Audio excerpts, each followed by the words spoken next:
Diceritakan juga ada sepasang suami istri belajar dengan seorang guru.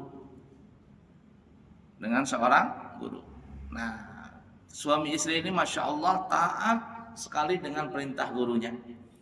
Apapun mereka punya masalah, mereka selalu bertanya kepada guru mereka ini. Nah, suatu hari suami istri ini saling berbicara.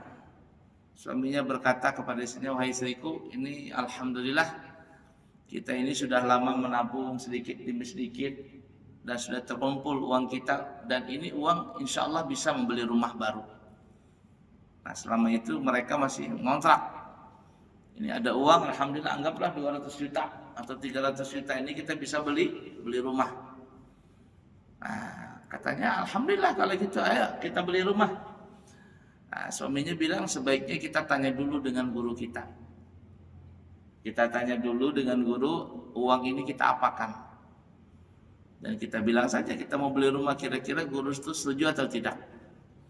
Nah, itu orang bahari begitu ya. Kalau belajar dengan guru itu taatnya bukan main. Permasalahan apapun yang mereka hadapi, mereka itu selalu bertanya dengan guru. Mau cari jodoh, tanya sama guru. Kemudian apalagi punya anak, bikin tasmiyah, minta nama sama guru. Ya, cari jodoh, minta sama guru. Mau bangun rumah, tanya guru. Bangun rumah tuh, tanya guru hari apa yang cocok, undang gurunya. Semuanya tuh. Mau usaha, tanya guru, semuanya. Itu orang-orang bahari seperti itu tuh, hormat dengan guru. Nah, tapi kalau orang zaman sekarang, habis gurunya dipenjarakan sama muridnya. Salah sedikit dipenjarakan semua orang tua muridnya. Nah, itulah orang zaman sekarang ini, beda, sangat beda. Ringkas kata, kita kembali ke cerita. Kedua suami istri ini datang kepada guru mereka. Mereka pun memberitahukan kepada gurunya, kalau bahasa kitanya, "Wahai guru, kami ini berdua alhamdulillah sudah mengumpul duit, dan alhamdulillah sudah ada terkumpul uang, duit yang sekiranya bisa untuk beli rumah. Lalu bagaimana menurutmu wahai guru? Apakah uang ini kami belikan rumah atau ada yang lain?" Gurunya pun diam sebentar lalu berkata, "Wahai muridku, itu uang, jangan kau belikan rumah, jangan kau bangun rumah. Belikan saja uang 200 itu, 200 juta bahasa kitanya lah, atau berapa gitu. Belikan kayu bakar. Belikan kayu bakar. Lalu kayu itu kamu bawa di atas gunung, di puncak gunung. Cari gunung yang paling tinggi. Setelah sampai di atas, bakarlah kayu bakar itu." Dibakar. Bingung nih suami istri ini. 200 juta dibelikan kayu bakar, kira-kira berapa banyaknya itu? Dan yang anehnya disuruh dibakar lagi. Jadi jangan-jangan nih guru ini salah dengar. Tanya lagi yang kedua, "Guru, kami punya uang nih, yang kira-kira uang ini bisa beli rumah. Lalu gimana menurutmu?" Guru yang bilang, kan sudah kau bilang tadi itu, untuk uang jangan kau bangunkan ke rumah, jangan kau beli rumah. Beli aja kayu bakar sebanyak mungkin. Lalu bawalah kayu bakar itu di atas puncak gunung, kemudian bakar. Gunung di Arab sana kan tidak seperti gunung kita. Kalau gunung kita ini kan ada pohonnya, begitu kan ya, ada rumputnya. Kalau gunung di Arab itu apa? Batu. Batu. Coba yang pernah ke Mekah, ke Madinah, gimana tuh gunungnya? Gunung batu. Ya, ala kulli hal, sang murid ini, suami istri ini, karena memang sudah kuat dengan gurunya, sudah memang pasrah dengan gurunya.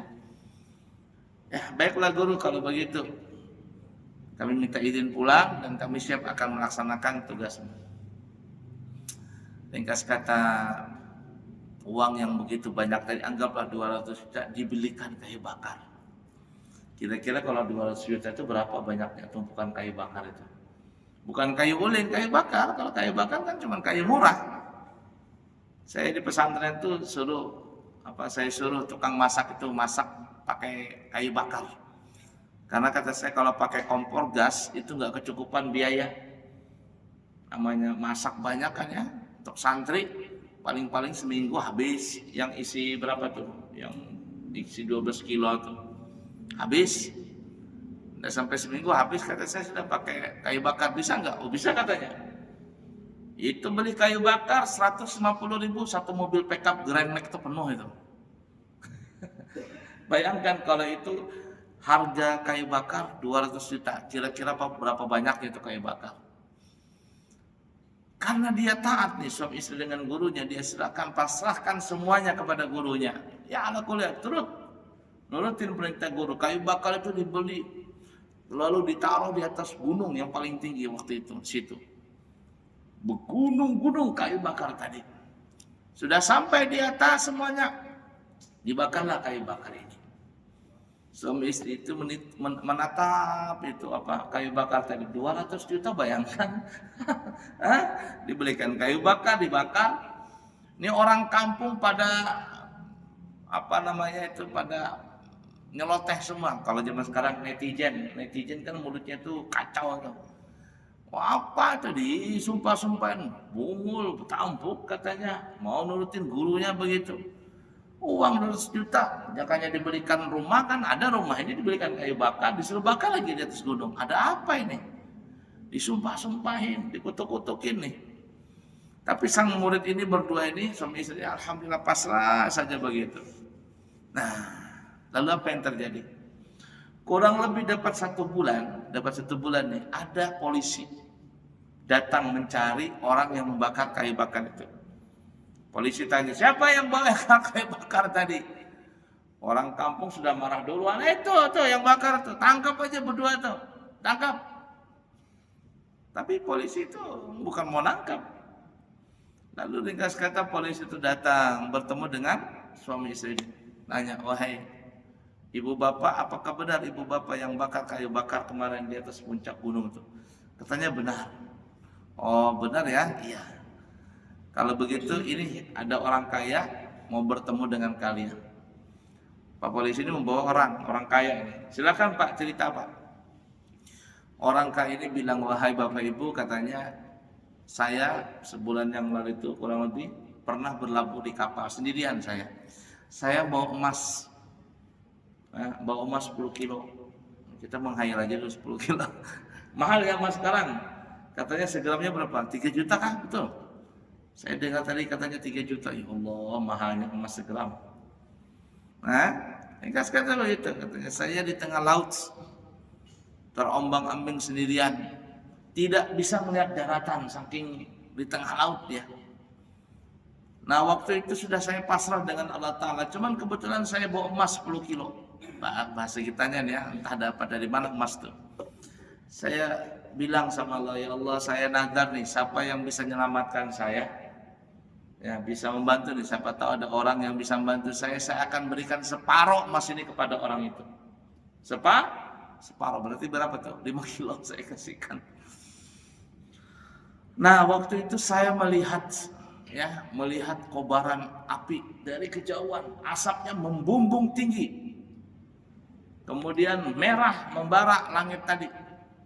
Saya pikir itu adalah Gunung Merapi. Saya kira itu Gunung Merapi. Nah, dan saya bilang kalau seandainya ada orang yang membantu saya sudah nazar tadi, akan memberi 50%, separuh daripada emas ini. Dan akhirnya saya bisa kembali lagi ke tanah air dengan sebab saya melihat api itu. Saya kira api Merapi, ternyata api memang sengaja dibuat. Nah, oleh karenanya saya datang ke sini, saya kepingin menyerahkan emas 5 kilo ini. Karena saya nadar katanya. Alhamdulillah, diterimalah emas tadi. Orang kampung yang tadi mencemooh, bahasa kitanya netizen yang mulutnya nggak pakai lidah lagi sudah kalau ngomong, ya diam semuanya, diam. Kayak mendadak nih, kalau seandainya 5 juta itu berapa miliar itu kira-kira? 1 gram katanya 3 juta, 1 kali 100 gram berapa? 3 juta kali 100 gram berapa sudah? 300 juta kali 5 miliar kali 5 kilo, luar biasa. 1 kilo kan 1000 gram tuh. La ilaha illallah, kayak mendadak. Orang-orang yang tadi mencemooh, menghina, mencaci, diam semuanya. Sumpel mulutnya dengan duit semua. Kemudian datang kepada gurunya, guru, terima kasih guru katanya. Untung uang itu saya belikan kayu bakar untuk dibakar. Coba kalau dibangunkan rumah, tidak dapat emas ini dimaki loh ini. Subhanallah. Ya, karena apa ya? Karena taat dengan gurunya. Nah, yang kita ambil pelajaran di sini bukan masalah emasnya ya.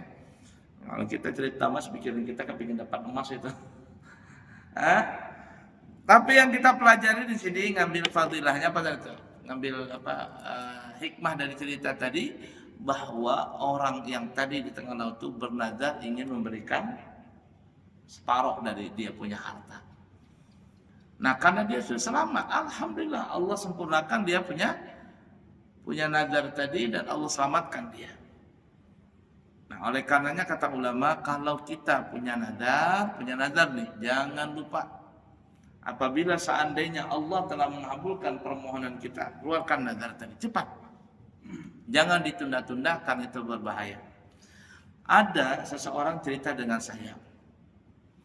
Dia nazar, katanya kalau seandainya rumah saya laku, saya akan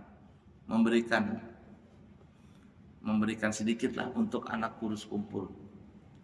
Waktu itu kan anak kurus kumpul masih kecil, anak yatim. Jadi aku mau mengasihkan nih untuk anak kurus kumpul. Jadi ala kulli hal kabul hajatnya, rumahnya itu laku em-eman begitu ya.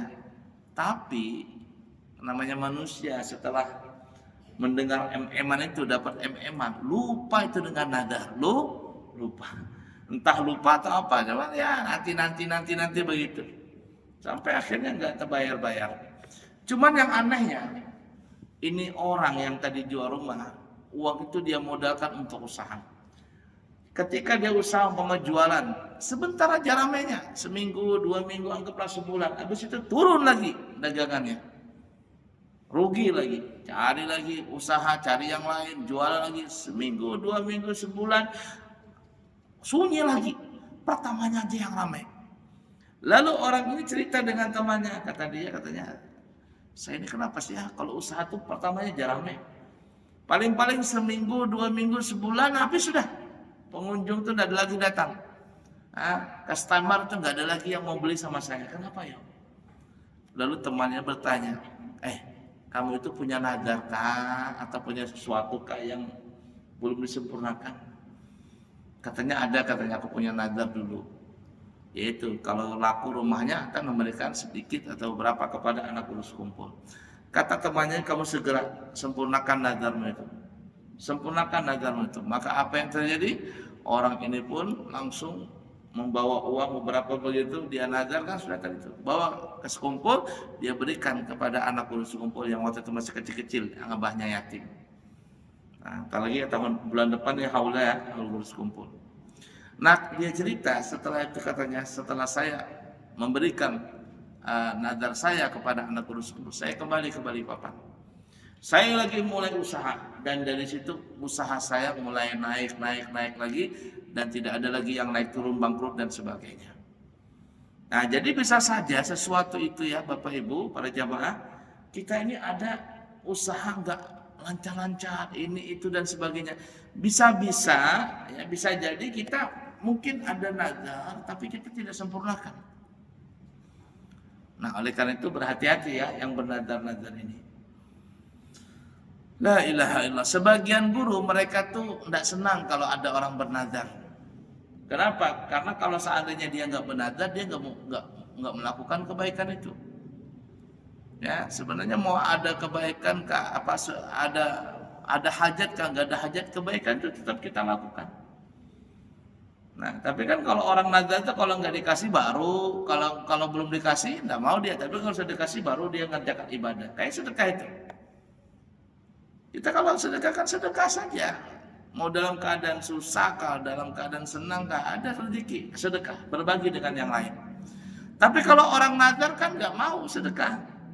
Kalau sudah berhasil baru sedekah katanya. Ini sesuatu yang tidak baik. Sebagian guru mengatakan jangan seperti itu, kerjakan saja. Nah, tapi apakah dilarang nazar itu? Enggak. Nazar itu tidak dilarang.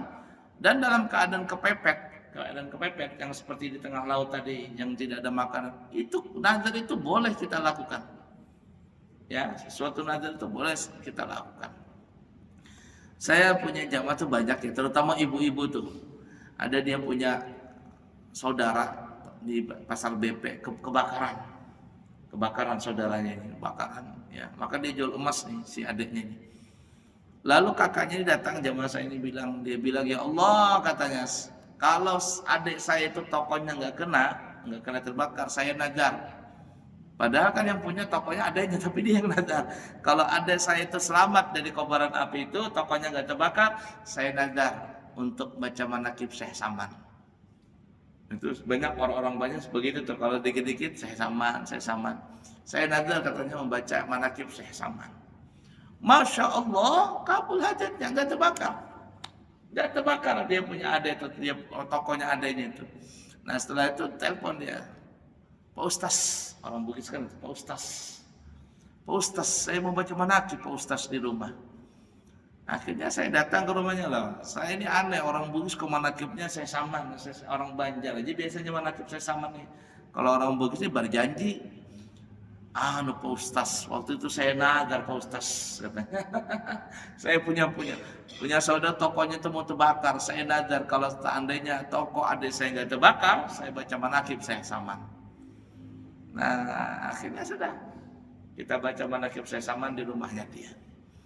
Nah itu kalau orang Banjar memang sesuatu kalau ada mendesak biasanya tuh saya Saman tuh, ya ahlad darak, ya yang orang yang wali-wali yang bisa dengan izin Allah memberikan pertolongan mereka, ya, dengan izin Allah. Ahlud darak katanya ya. Ala kulli hal seperti itu. Nah intinya hati-hati kalau kita punya nazar, maka sempurnakan nazar kita kalau memang kita pernah bernazar. Ya. Baik para bapak ibu jamaah sekalian yang disayangi Allah dan dicintai Allah.